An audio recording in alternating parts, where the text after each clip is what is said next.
Our history is everything when it comes to this restaurant.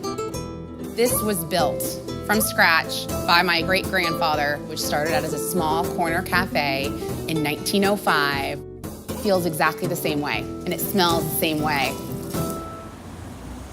When I look at a recipe, if it has garlic in it, I'll usually double it, maybe sometimes triple it.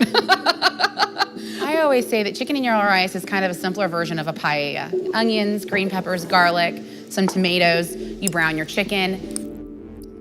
It's kind of one of those easy dishes that if you're having company over, you can prepare it, stick it in the oven, and 45 minutes later, you have a beautiful dish. It always tastes better when it's here, and I don't make it at home. You can come to Ybor, and a lot of people think, oh, it's just Spanish food, but there's so much more to it.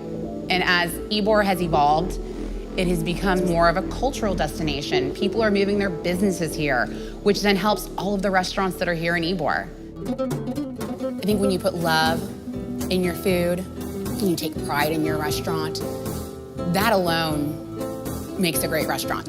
It's delicious if you guys want to take a bite. It's like really good.